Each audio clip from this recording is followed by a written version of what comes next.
Welcome back into the Dead Arm Sports Podcast. Josh and Jill, Espiernes. Happy Friday, everybody. Espiernes. Espiernes. Swiper, no swiping. Wow.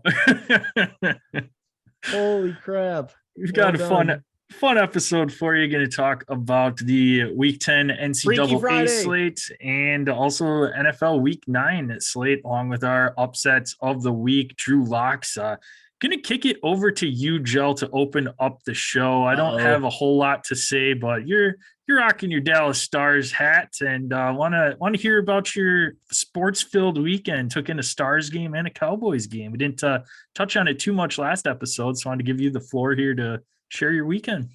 It was amazing. I haven't had, haven't really done and you can now hear it in my voice. Haven't had much of as sports filled of a weekend in this, to this level in a long time. The pandemic screwed up everything. I had, so I hadn't really been going to much in terms of sporting events, and it was my buddy's birthday on Saturday, so we went to the Stars game. 11 rows back, not center ice, but I think we had better seats than center ice. We were on the side of the ice side of the rink where the Stars were scoring at twice. So we had the first and the third period where the Stars were shooting, and about, halfway, like kind of like a 3/4 seat there. So like I said, I think it was 11, 12 rows back of the boards. I will never have better seats than that at an NHL game, guaranteed. Those were freaking sick, and you could see everything.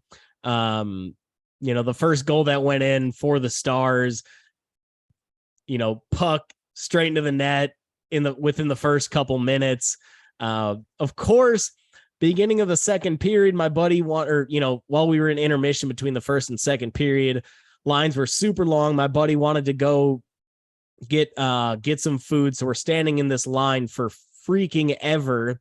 And then he's like, "Oh, I want to go find somewhere to put condiments on it," because for some reason the condiments weren't at that same stand. By the time we get back to our seats, 3 goals had been scored. 2 by the Rangers, 1 by the Stars. And we were only we got back to our seats with 18:30 left in the second period. So in the first minute and a half of the second period, 3 goals were scored, and we missed them all.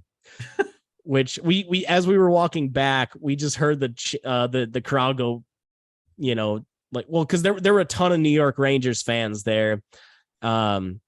So the crowd went pretty nuts there, but it was probably a 60-40 Dallas Stars crowd, but Rangers, it's New York. There's, ton of New York bandwagoners that like to hop on that shit. But no, Stars played really well. It was 3-3 going into, in the third period. And then the Rangers went on a 3-0 run to finish off the game. So Rangers ended up winning that game 6-3.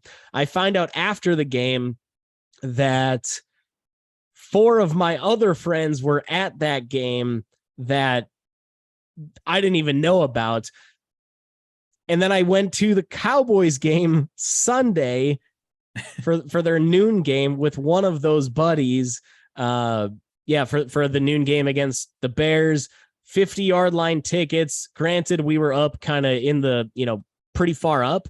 We were in the 400s, but 50-yard line still. And honestly, I have no complaints about those seats. I mean, we could see everything. I think my favorite part about being there and sitting that far up was that, being a nerd, I could see the plays developing, and something that you're not able to see on TV unless, you purchase NFL Plus and watch the all 22s, which, let's be honest, I don't think any of you listeners do. So it was bodied. But it was really cool, like seeing how seeing the receivers get open, seeing how fast Justin Fields looked in person. What looks way faster in person than he does on TV. Just kind of watching the plays develop from a little bit of an overhead view, watching, Tony Pollard wait for, get behind this giant line of blockers and find that hole for the multiple long runs that he had. I mean, it was, and just, I don't know, just watching the receivers get open and everything was so cool. And I could see from there watching those receivers get open and be like, he's throwing it there. And then that's where like the, whether it was Dak or Fields throw the ball to that receiver. It was just so, it was so cool. I'd been to one previous Cowboys game, but they were standing room only seats. And so watching the game we couldn't really see much of it. So having actual seats there, and again, being at the 50, it was about as good as it could get for some Cowboys tickets. And then that Stars game was absolutely money. So great sports weekend. It's been the first, some of the first live sporting events that I've been to in a while. And then this upcoming weekend, I'm going to the Florida at Texas A&M game this upcoming weekend. So racking up the games, baby. Live events now. Is this your first ever trip to Kyle Field, or have you been down there? This will be my first. Nice. Which I'm absolutely stoked about. You need to get so drunk that you're the 13th man. I actually think, so there's going to be some of my friends. We've got a nice group of 10, 12 of us, if not more. And I know some of them are Florida fans. I might be hanging more. I might be cheering more with that crowd. Okay. Maybe Gators. We'll see. I've got no affiliation with either team, so I'm hoping for just a badass game.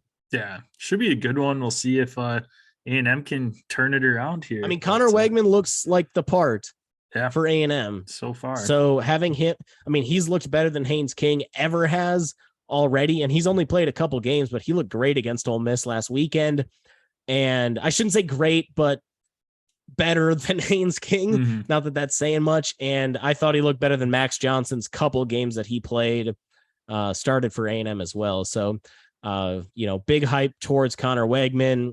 Brother owns him in our dynasty league and doesn't make me too happy, but that's a nice W for nice win for your brother owning him, and a nice W for A&M for being able to snag him with probably a nice payday, I'd imagine. Oh, big time. You know how Jimbo rolls. Yes. We can be found at Dead Arm Sports, Twitter, Instagram. Check us out on Facebook at Dead Arm Sports. Type Dead Arm Sports into that YouTube search bar, will be the first thing that pops up. Make sure you click our page, subscribe, click the bell so that way you know when our live episodes drop. Usually once a week there, Tuesdays, but this week it was Wednesday. So if you subscribed, you know when our episode goes live. Monitor that chat so you can ask us any questions there. Otherwise, you can ask us questions on our personal socials. Gel can be found at DasGel. That's at DASJEL. I can be found at DasJPEC. That's at DASJPEC. Can send us in any questions there. Also, subscribe, rate, and review the podcast on your favorite listening platform. Send us a screenshot. Get you some swag sent your way. Talked about that Florida A&M matchup, one of quite a few good matchups this weekend, and I want to kick it off, Joe, with the granddaddy of them all, not played at the Rose Bowl, but played on the other side of the country in Athens, Georgia, and that is Tennessee traveling down to Georgia, take on the Bulldogs, 1 versus 3. And 1 versus 2 in the AP, 1 versus 3 in the college football. Yep. This has absolute huge playoff implications. If Tennessee wins this game in Georgia, assuming that they don't slip up with any of their remaining conference games, no matter what they would do in the SEC Championship game, I think they're a lock for the college football playoff. However, if Georgia were to win this one, things could get a little messy here. You'd have, assuming Georgia and Tennessee would win out the rest of their games, Tennessee would be on the outside looking in at that SEC Championship game. You'd have Tennessee losing to Georgia. If somehow Alabama makes it into that SEC Championship game, gets a win over Georgia, you've got the trifecta of, what do we do? Tennessee lost to Georgia, Georgia lost to Alabama, Alabama lost to Tennessee. So this could be absolutely nuts if Georgia wins. Otherwise, again, I think Tennessee all but locks up their playoff spot with a win here in Athens on the road. Doesn't it feel like Tennessee is the odd man out there? As sad as that feels. Yeah. I mean, if Georgia beats them and if Alabama beats Georgia in the SEC title game, you have to think Tennessee is the odd man out, unless they are on, which we've discussed this scenario. We've discussed this exact scenario before in this show. Do they throw in those 3 SEC teams and then it's Ohio State or Michigan that makes the fourth spot or one of the 4 spots? I think it would have to depend on what happens with, if Michigan plays Ohio State really close in Ann Arbor, maybe you could put Michigan in, but ultimately if Clemson runs the table and is undefeated, they're going to get in. But a 1-loss Clemson, 1-loss Michigan, that could get very interesting with Ohio State in there. Do we get if there's 3 a 1-loss SEC teams?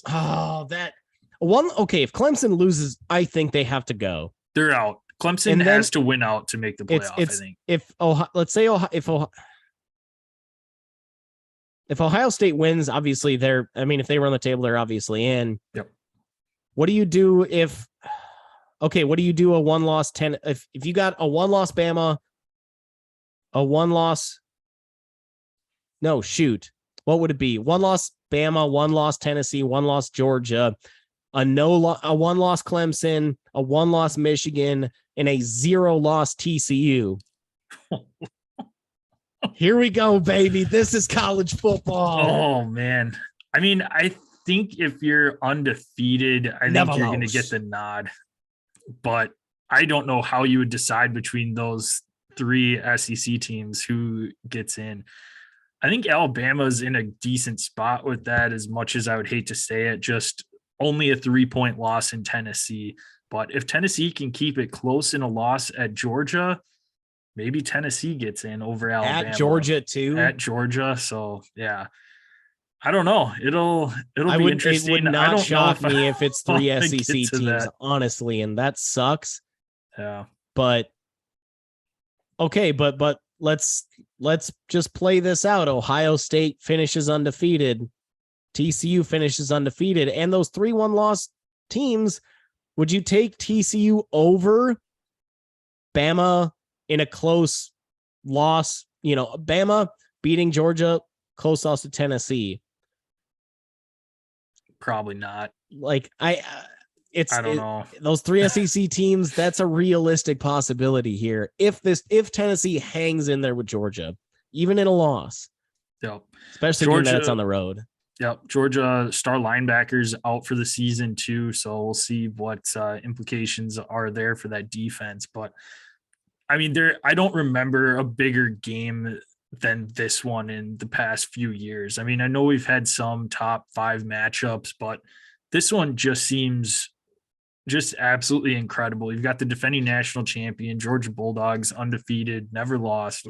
Tennessee, never lost, going into Athens here, and just so much hype in this one. Game day's there, of course, and it's going to be unbelievable. And I expect it to come down to the wire, be a good game, and yeah, we'll see who wins this one. But absolutely pumped to watch that game this weekend.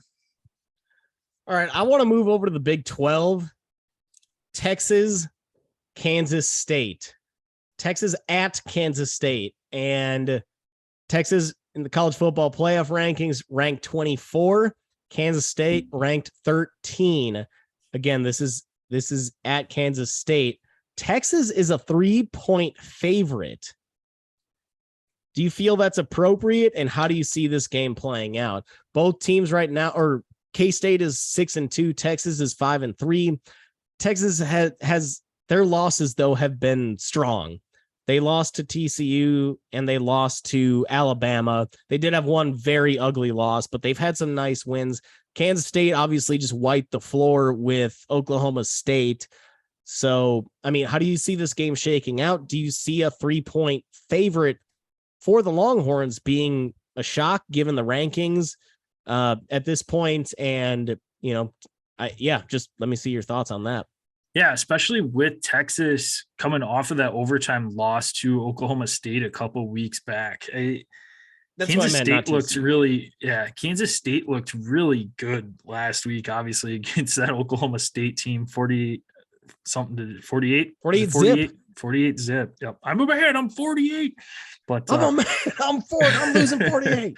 No, the winner of this one has the inside track to face TCU team in that Big 12 championship game. So this has huge implications as well. Texas going on the road to Kansas State. I don't know. I feel like Kansas State's not getting any respect here. Maybe they're playing with the chip on their shoulder in this one, knowing that they're an underdog gives them a little bit of an edge here. But Texas has been decent, but they haven't been very consistent. I feel like this Kansas State team has been fairly consistent. I think it's going to be a good one. I think it's going to be a shootout, but I like the home team here in a shootout in Kansas State. So, like I said, I think it'll be close. It'll come down to the wire. It wouldn't surprise me if Texas pulls off the road victory here, but I like the Wildcats. I think I do too. There's it's almost scary picking. It's scary picking any Texas game this season and also in past seasons. You never know what Texas you're going to get. Where, I mean, Quinn Ewers could just absolutely go off. That we've seen that defense play some pretty good games. We've seen Ewers. We've seen Jatavion Sanders, that connection be awesome. We've seen I forget that wide receiver also for Texas. So that team has Xavier Worthy. There it is. Yes, sir. Who has him in Dynasty? Is that you? Yeah. Son of a bitch. We've seen that offense go off. We've seen that defense play well enough to get W's, but they are inconsistent is the name of the game with them. They are a roller coaster ride. Kansas State feels more steady Eddie, and they're at home and dogs. I feel like you said, that's a chip on the shoulder. That's some motivation. I think I'm going to ride. I think I got to ride with the Cats here. And it's, meow. I guess we're both picking the dogs. Meow. No, I like that one a lot. Oh shit. I shouldn't have meowed. Sonny's going nuts now. Attaboy. All right, next game I want to talk about going back to the SEC and have a fantastic night game in Baton Rouge and Alabama coming into town. We talked about LSU a little bit yesterday with hey Sonny. Oh, big yawn. Check that big yawn out on YouTube, folks. Dead Arm Sports. Subscribe, click the bell. But ding. No, Brian Kelly, great first season in LSU, has a chance to put absolute stamp of authority on the season here if he can knock off Alabama. That's a stamp. But again, Alabama, they need to run the table here to get to that SEC championship game. A loss here, and LSU would have the tiebreaker over them. Both teams would have the same record. So big implications here for that SEC West. And I mean, it's college football at its finest, a night game at LSU at Tiger Stadium. It does not get any better than that. Great matchup. We've had some absolutely epic games between these two schools in the past, and I expect this one to be just as epic. Guess what 2 tickets are going to cost you on the LSU side? Oh, Probably seven. I got 7 hundo, but I think I was gonna say 500. Actually, it says no tickets available. So there you go. Yeah, secondary market there. Section 103. Yeah. Okay, 2 tickets, $3.15 a pop. And that's that looks like it's in the that's got to be very back row of that section. Yeah, I mean next to Mike the Tiger. God, that's scary. That's a great Halloween costume. Especially not in Baton Rouge. People are like, what the hell are you? What are you? Right. I'm an LSU Tiger. Why? No, I think, I mean, if Tennessee, Georgia isn't the game of the week, it's Alabama, LSU. This is an SEC powerhouse weekend where those are the two big games of the weekend. And like, I mean, LSU's been freaking awesome lately. Jalen Daniels has been playing his out of his mind, the best he's played in his college career, his long college career. But if there's anything that trips up Saban, it can be these running quarterbacks.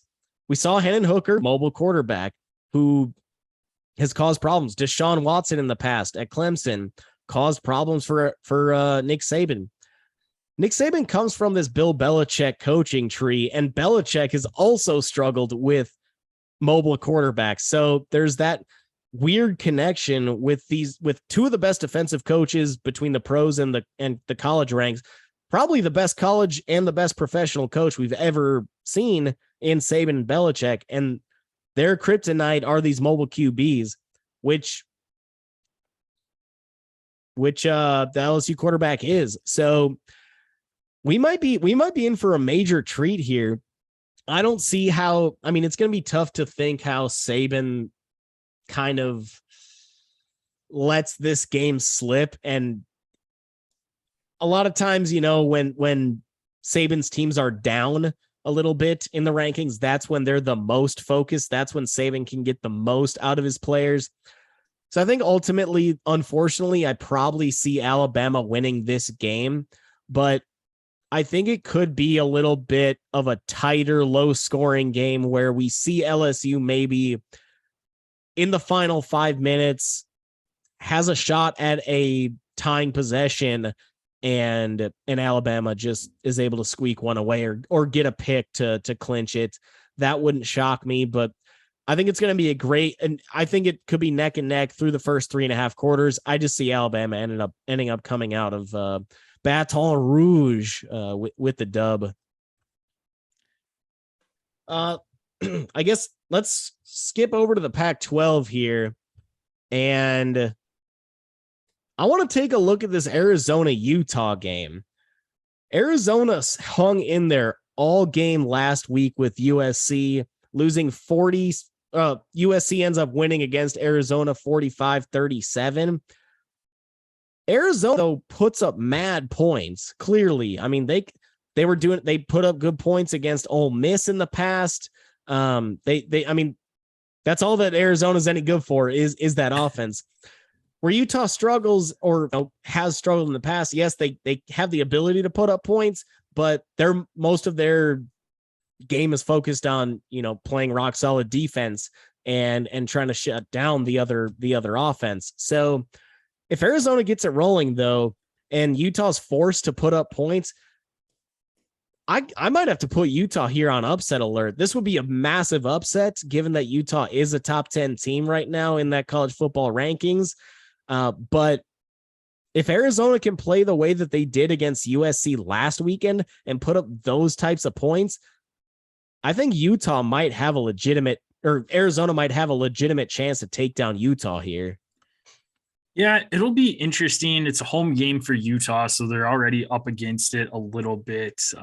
Arizona is, but I don't know. It'll be interesting. Utah went on the road last week to Washington State and won with their backup quarterback. So I want to know what that health is of Cam Rising. Is he playing this week? Because if he's not, then yeah, I think ultimately they could definitely be on upset alert. I don't know if they'll be able to put up the points that Arizona's been putting up this season so far. Jake Cowan's been doing phenomenal there, wide receiver position for Arizona, but ultimately it comes down to Cam Rising. If Cam Rising plays, I think Utah will be fine at home. I don't see any issues. They'll get the run game going, establish a solid yards per carry on the ground, eat up some of that clock, limit the Arizona offense on the field. But no, it could definitely be a different game though if Cam Rising's not playing in this one. Utah's defense will be pretty solid against Arizona, but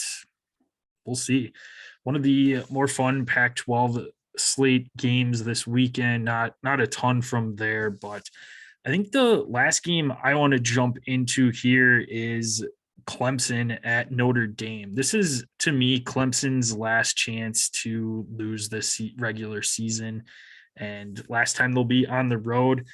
This is the DJ Ukulele game from 2 years ago. Trevor Lawrence was out due to COVID, and we got to see DJ in this one.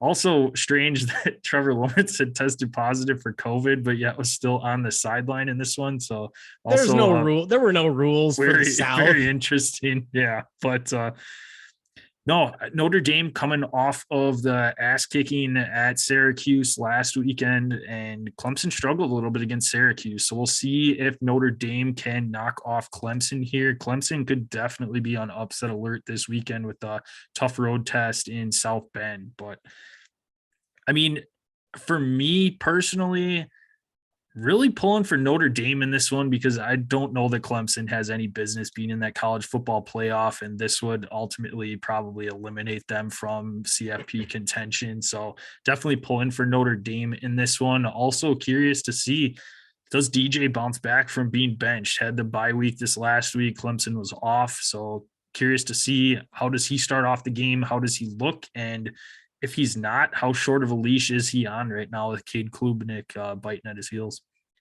Yeah, I mean, Dabo has always said DJ is the starter, so he is getting, like you said, he is getting the go this week to start. But you'd think it's got to be, if he starts turning the ball over again and he regresses back to the player that he was last year, which is how he played against Syracuse when he was turning the ball over like an idiot. Then if he starts playing like that again, it's gotta be, you gotta make the switch to Klubnik sooner than later. So I'm not saying he throws one pick and it's over, but if you see multiple bad decisions that he makes and he throws a pick and they're down 14-10, 14-7 at that point, and DJ looks like he's, lost all composure like he did against Q's, then you got to pull the trigger and you got to switch to Klub. And, Klubnik's a five-star recruit. He's not here to just sit around and sit behind DJ for a year or two.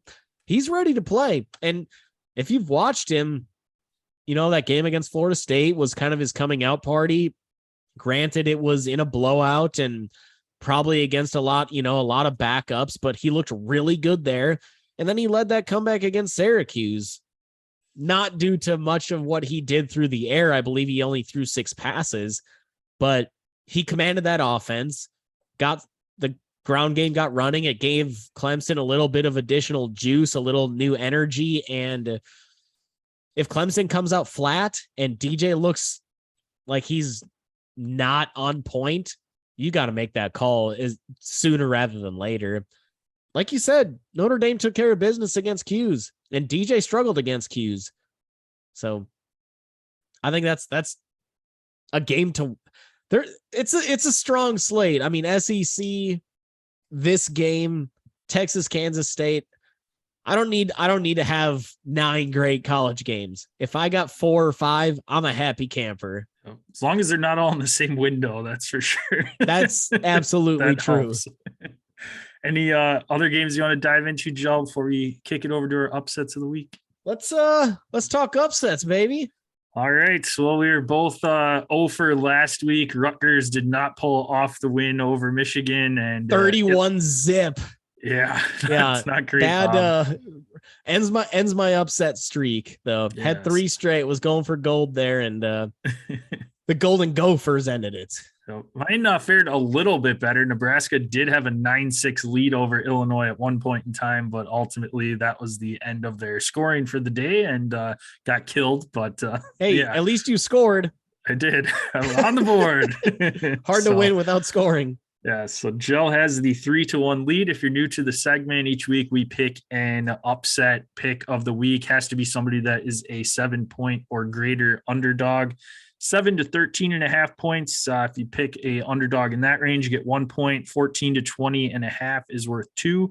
21 and up is worth 3. Who are you rocking this week, Jill? Continuing to recap that, Josh had Kansas over Houston in week 3 with a 10-point spread. And then week 6, 7, and 8, I went 3 straight. Utah State over Air Force, Tennessee over Bama, and then Duke over Miami. And reason I bring up those games is because I am 1-0 picking against Air Force. And I'm going to do it again. Army 7-point dogs against Air Force. And those are always weird matchups.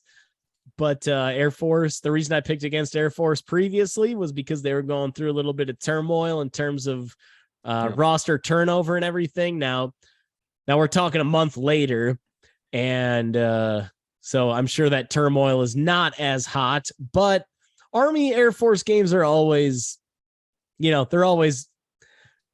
a battle of, it's a battle of the best of, in terms of, having pride for the country and everything. And I'm going to go Army at the very least, keeps it close, keeps it within that 7 points, and has a chance at taking that upset with that ground game.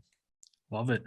I had 2 written down. I was going to go opposite of you if you picked one of the games that I did, but ultimately I'm going to choose between the 2 that has the lesser. I got 2 others written down too, so let's see. Okay, so this one is the lesser of the spread because they're both unfortunately in that 1 point category. One was borderline 2 points, but the spread didn't get high enough, half point less. But I'm gonna go Tennessee over Georgia. Georgia, again, they lost their linebacker for the season. We'll see how their defense bounces from that. But Tennessee's just on such a roll right now. That offense is clicking. Yes, they have not faced a defense like the Georgia defense they're going to be facing this week. But Athens isn't that intimidating of a road environment for me. I think Tennessee played in a tougher road environment at LSU earlier this year, and we saw what they did to the LSU Tigers.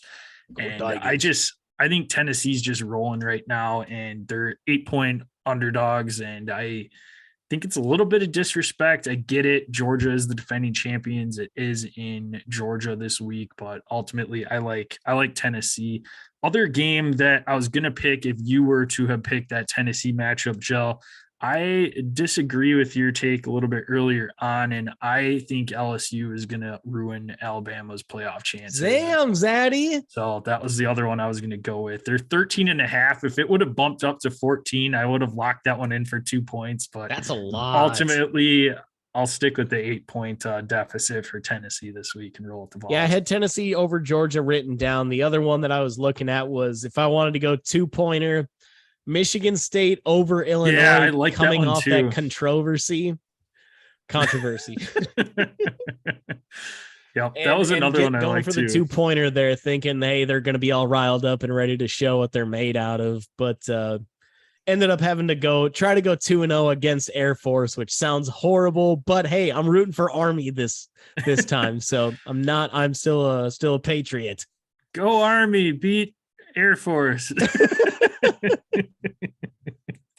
All right, on to the NFL slate of games this week. Week 9 of the season. After this week, we are halfway through the NFL schedule. Got a few decent games this week. I'll kick off with one playoff rematch from last year of 2 teams that probably won't be making the playoffs this year, and that is Rams at Buccaneers. 2 teams that are just spiraling downward. Not great Bob at all. And I mean, yeah, I don't know what to think of these 2 teams. I mean, Tom Brady at this point in time, he probably should have just stayed retired. You wonder if he was thinking that.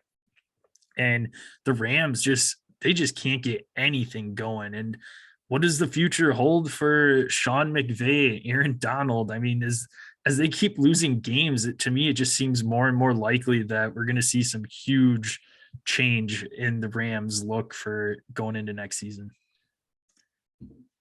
Yeah, I mean, just knowing what Brady is going through now, who knows, this Giselle divorce, maybe this was the final straw with that relationship, but maybe Brady was already over it and he's like, let me just prick Giselle one more time right in the ribs with me coming back. I don't know. So I don't know if I don't think he necessarily regrets it. I could see, I mean, he retired and he clearly regretted retiring. That's why he came back. So I wouldn't necessarily agree with it. I wouldn't agree that he regrets coming back, but God, he looks skinny. He looks frayed. I don't know. This is the first time I've seen Brady just like not look like a super supreme athlete out there. And it's strange, but I don't know. I mean, maybe he's thinking mind over matter here and he can will his way to a W, but good God, the Rams look bad. They're 3-4. The Bucks are 3-5. How do we get here? We went from an NFC Championship battle between these two teams to now not even halfway through the season. I guess this kind of, well, technically we're live on a Wednesday. This would be halfway through the regular season, I guess. That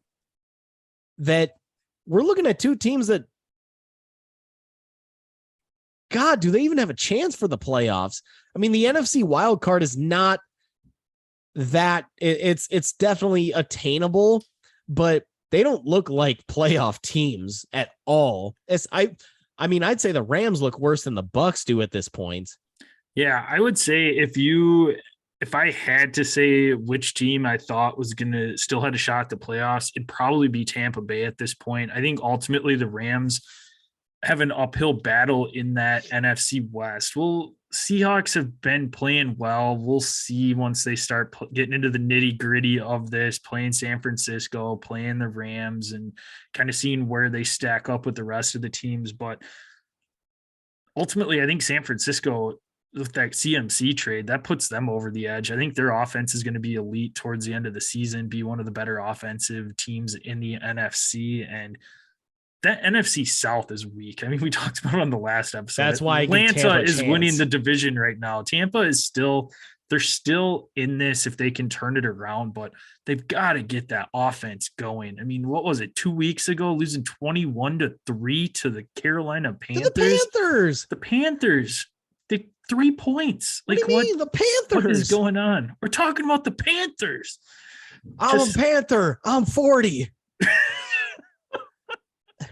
But yeah, it's just mind-boggling, these two teams. I mean, if you told me, week 9, we're going to have Los Angeles at Tampa, it's the 3:00 CBS game, Romo and Nance are there, and they're going to be like, what the fuck are we doing at this game? Like, it just, that's all they're going to be talking about is just how terrible these two teams are doing so far this year. But why is this game on CBS? These are two NFC teams. I don't know. They always seem to have some weird like sometimes you'll have two NFC teams on CBS. You'll have just some random game throughout the year. Two AFC teams on Fox. My favorite too is like the Bears Lions Thanksgiving game will be on like CBS or something. I mean, I guess it's because the Cowboys get Fox, but it's some CBS. Weird random one. Yeah. On CBS, but. All right. Well, let me stick with the Bears that you just mentioned. I think this might be my favorite matchup of the weekend. There's a couple nice ones, but this might be the one that I'm looking forward to most is Miami at Chicago. Miami's been playing their balls off, especially offensively lately, and Chicago's offense has turned it around. I mean, these last 2 weeks, Chicago's offense has looked really good. I didn't think that I would ever say that this season, but No. they've been putting up points these last 2 weeks. Miami just let up 27 to Detroit. Granted, Detroit, that game was at Detroit, and Detroit playing at home is a much, much better squad than they are on the road. But Miami's defense is not anything special quite yet. I think that addition of Bradley Chubb is going to make a massive difference and could be the difference in this game against this weak Bears offensive line.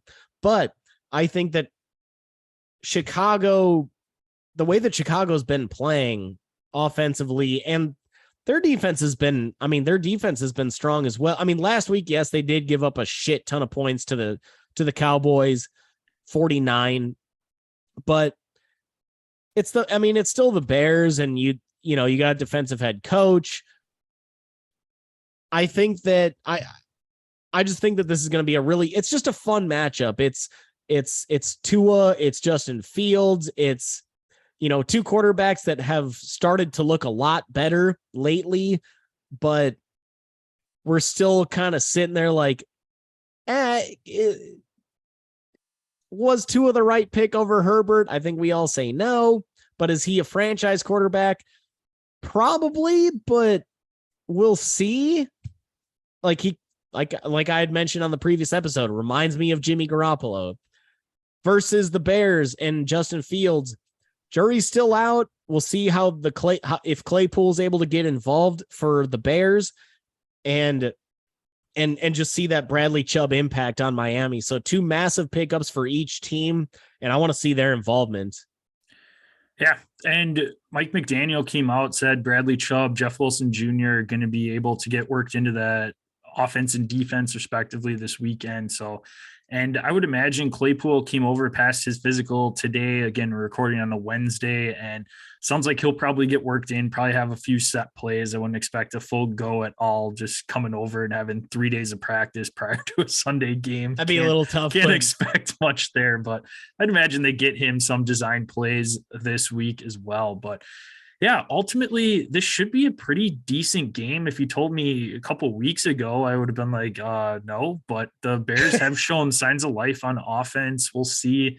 I don't know that they're going to be able to keep up with that Miami offense, especially Roquan Smith gone, Quinn's gone. So that defense is pretty beat up right now. You've got a handful of rookies out there, Brisker, Gordon, that still trying to get the NFL figured out. I think ultimately will be solid players down the road, but just a young defense right now that we'll see what they do against Miami with some of their weapons there. But should be a fun one, and maybe we'll get a surprise here from the Bears and be able to keep up.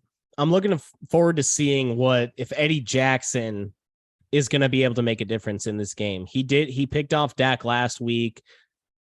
He's obviously their most experienced defensive back at this point, and the Bears corners are suspect, so it might be a little tough to hang in there with Tyreek Hill and Jalen Waddle, but if Eberflus is smart and plays that kind of cover 2 shell to help prevent Waddle and Tyreek Hill from getting behind the defense, I think that's really going to be a massive key in the Bears hanging in on this one. But Eddie Jackson's going to have to play a huge role.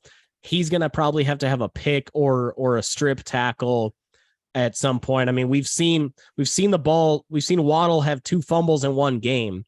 We've seen Tyreek Hill in the past get the ball stripped from him. Eddie Jackson's one of those playmakers that I think could make an impact play there. That would help the Bears if they're going to be able to hang in on this one.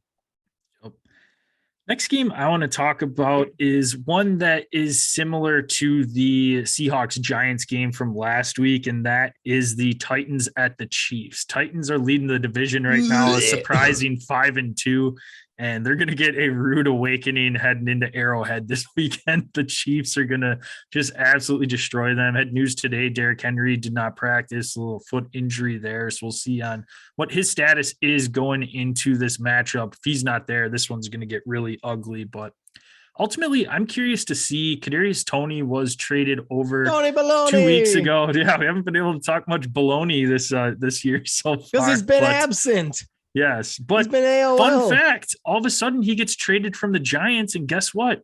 Healthy. Surprise, he's healthy. What? Oh, okay. So, yeah, I'm curious to see. He's had 2 weeks to practice with them. We don't know their practice schedule on the bye week last week, but got to imagine he'll be somewhat involved this week. And I think he is a decent fit in this offense. They can get him some design plays, and I think he could be a difference maker down the stretch for them. So curious to see how he fits into the offense here and see if he can help the Chiefs continue to roll. I mean, I feel like they're duplicating skills with him, with Marquez Valdez-Scantling, with Mecole Hardman, just kind of speed guys that can do end arounds, go downfield. But the Chiefs have also shown us that you can't have too much speed. And the Dolphins are showing us right now, you can't have too much speed. So I think it's a great fit. I think he'll jump right into this offense and fit in great. I don't know how quick that turnaround's going to be. Makes you wonder, for fantasy purposes, we've been going over that. We had mentioned this many weeks ago, probably 5-6 weeks ago at this point. What do you want to do with these Chiefs receivers at this point if you're a fantasy owner? Gosh. Can you feel comfortable owning any of them? I mean, I think right now Tony might be the only one to own, just to see, as a prospect almost at this point. Yeah. I mean, Hardman is going to be the same that he's been since he's been in the league. He'll catch a 50-yard touchdown every couple games for you, but nothing consistent to put in your fantasy lineup. Haven't seen a whole lot from Juju at all this year, neither with MVS. I mean, they spent quite a bit on MVS. Has been worth nothing. Yeah. So Sky Moore still hasn't seen the field yet. He's been hurt. So yeah, I think right now it's Tony, and he's a hold. I mean, if your lineup is as pathetic as mine in one league, he's in your flex spot this week, but ideally he would be on your bench. So oh boy. Oh, he's got 6 teams on bye this week too. So it's yikes. Not great, Bob. Not great, Bob, indeed. All right, let's jump over for my last game that I want to touch on. Green Bay at Detroit. 2 teams that Super Bowl aspirations. One team actually probably did. And the Lions Detroit? were hoping. At this point, both teams have been started off the season somewhat well. And, at least with the Lions getting 1 W and then hanging in there with Philly. And then they've completely fallen off the map. Green Bay on a 4-game losing streak now. Don't know woof is right. They started off that season really well and now just completely falling off the map. Sonny's dreaming over there. Got me a little distracted, but yeah, both teams, 2 teams that actually started off looking like they'd be halfway decent. And then Green Bay just, again, 0-4 in their last 4. Detroit back to being Detroit, now set up for the number 1 overall pick. And I don't know. What are your initial thoughts on this game? It's 2 teams that have so far, or that have recently looked very pathetic. Yeah. I mean, I thought Green Bay should win this game, but it wouldn't surprise me at all one bit if somehow Detroit were to walk away with a victory here. I don't expect them to. I mean, we already saw that they're not necessarily throwing in the towel, but just kind of knowing that we're probably going to end up with a top 2, top 3, if not the top pick in the draft. But trading away Hawkinson, Swift has been hurt. He should be back and at least a little bit more involved this week. But Amon-Ra St. Brown should be solid for them. He was phenomenal last year without Hawkinson in the lineup. But ultimately, I don't know. I mean, I think it's just kind of I feel the same way if it was Bears Packers, Bears Lions, Lions Packers. I mean, it's none of these teams place. are winning division. It's a battle of who gets second place, and maybe you can sneak into a playoff spot with how weak this NFC is. But I don't know. It's just if the Packers lose division this game to Detroit, and they've lost to the Jets, Giants, Commanders, Lions as 4 of their 5 straight losses. Oh my God. Like, that's mayhem. Oh man. Yeah. But we'll see. Like you said, Rodgers threw the ball a little bit downfield last week. We'll see if he can do that. And we'll see if maybe if they were to lose, maybe take some responsibility. I mean, again, he was throwing other people under the bus this last week. He won't do that. Yeah, it's ridiculous. But I think he's a jackass. Detroit, they're very suspect for the run, so I expect a heavy dose of Aaron Jones in this one, and they should try and get him going. Ultimately, I think Green Bay does right the ship here and get a win, but I don't know if it's too little too late in the season. My last one, I guess, just real quick, I got to bring up the Seahawks because I do that every week, but they're at the Cardinals this week to see if they can keep it rolling. I mean, they somehow just keep managing to win games, playing good team ball. Their defense is playing halfway decent, and the offense just keeps rolling. Kenneth Walker's giving them a little spark in that offense. Geno's not really turning the ball over. DK had a scare injury 2 weeks ago that people were wondering, and we were wondering if he was going to be out for an extended period of time. Comes in last week, catches a touchdown pass. So all systems go there for their offense. But yeah, we'll see if they can keep rolling and knock the Cardinals down further in that NFC West. I mean, D-Hop, though, has made such a massive difference for this Cardinals offense. And a difference that I don't know if I don't think I expected. Maybe not this big of a difference. So I think I give the edge to Arizona here. Even though I hate putting a single ounce of trust in Kyler or in Kingsbury, I think I give the slight edge here to Arizona. And I don't want to, but D-Hop has come in and made a massive difference right off the bat. Yeah, Arizona's defense has been playing a little bit better too. So, but yeah, still should be a fun one. One of the better games of the weekend that should be semi-competitive. You know, I'm tuning into that over Tampa versus the Rams. Who'd have thunk? Oh yeah. Good God. On to our Drew Locks to round out the show. If you're new to this segment, each week, Jill and I pick a quarterback, wide receiver, running back, and tight end, whatever their fantasy points are for the week. That is your score. Once you use a player, cannot use them again and cannot use the same player as your opponent for the week.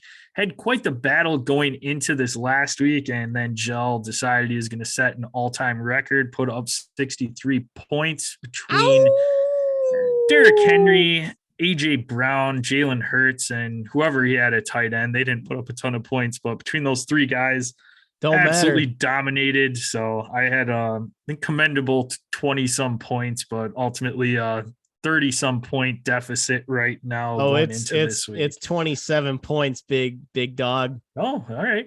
27-point W for this guy. All right. Well, it is an odd week, and you have the first pick, so I will turn it over to you. All right. Well, I'm gonna go rock the aforementioned DeAndre Hopkins as my number 1 pick for the week. I can't deny his domination so far. Shit, that's not who I was gonna go with. Damn it. All right. Well, I'm gonna stick with it. Mate, pick's already in. Oh, that's just great. Oh, now I have to try and figure out who you wanted to pick to see if I can potentially. I'm a little sad now. Oh, well. Potentially steal them. So all right. Well, I might as well go with my opposite guy for all of my picks then at this point. No, going D-Hop as my wideout for the week. Like it. All right. Well, I am going to pivot because I thought you would take this guy first. And the Raiders have been giving up a ton of rushing yards this season, and they're on the road in Jacksonville against Mr. Travis Etienne. So I'm going to lock in Travis Etienne. He's been an absolute boss since he fully took over that starting running back role, and James Robinson going up to the Jets. So I expect a heavy dose of Travis Etienne in this one, and should have a nice week. Yeah, Etienne's been awesome. I love that pick. All right, well, I'm gonna go with Mother Goose. Well, I guess I screwed up.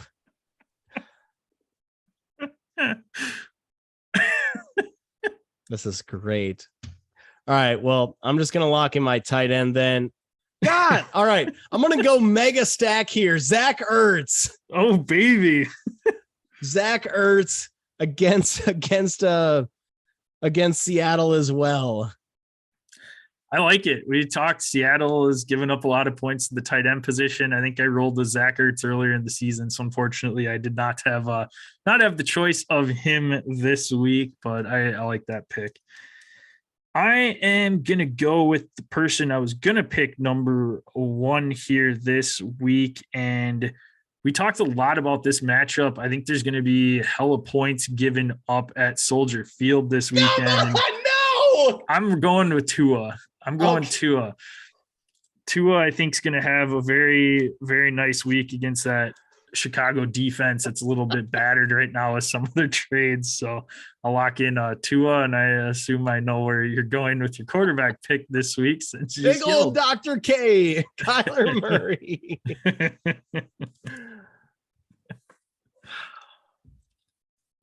Go ahead, Kyler. Oh, all right. That's it.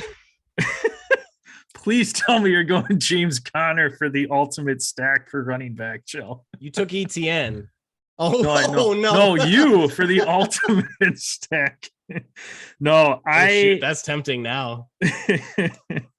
I'm gonna go with Cole Kmet. I think Cole Kmet, he ended up finding the end zone last week, and Miami gave up a touchdown, or not a touchdown, but TJ Hawkinson had a pretty nice week for Detroit last week. I think Justin Fields ultimately is going to be going with Cole Kmet and feed him some more targets this week. So I'll use Cole Kmet up here in a nice matchup against Miami. Oh, this is great. This is funny. All right. Well, this is one player that I actually wanted to pick, and I also want. Oh, Jesus! I'm gonna go Joe Mixon versus Carolina. Thought process behind that: they got nothing going through the air against the Browns in the absence of Jamar Chase, and I think the Bengals are just gonna say, "Look, let's just run the ball, get out of here with a win, and we can reevaluate our pass game later. But let's get into Carolina, get out of there with a win." Feed Mixon and let him scoot. All right.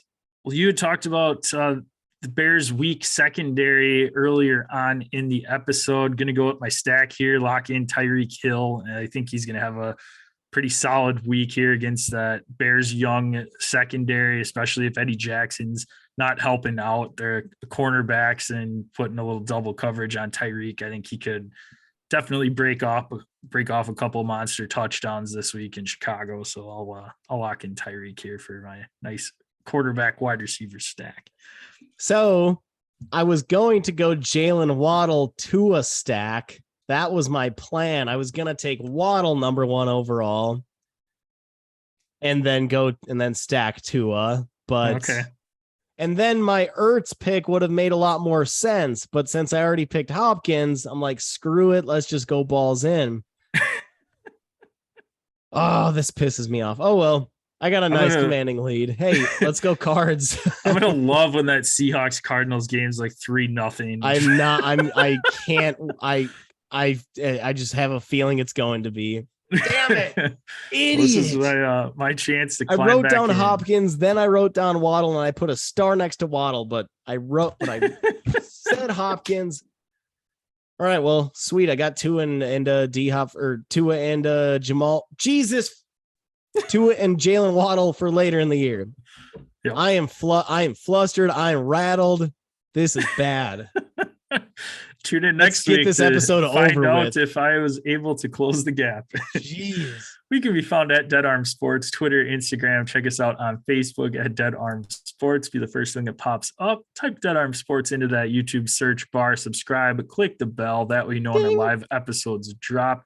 Ask us any questions in the chat. If you miss out on our live episode, you can send us any questions. Gel can be found at Dawson Gel. I can be found at Dawson JPEG.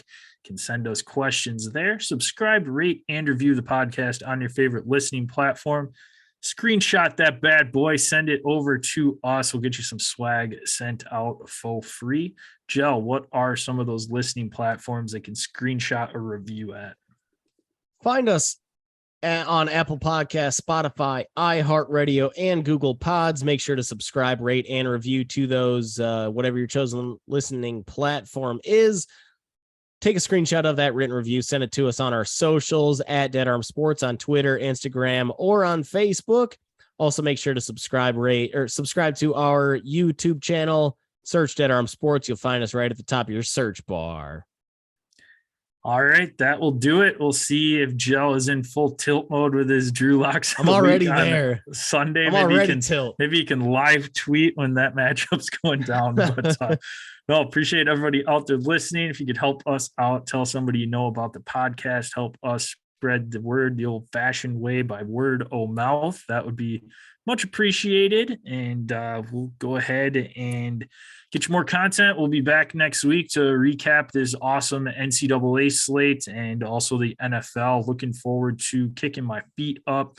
Well, going to be at the Badger game and some nice 50-degree rain, 20 to 30 mile an hour wind. So that'll be interesting. It's the old Maryland Terps, but get back home in time to check out some of the afternoon. So you got that game this weekend. I got A&M Florida.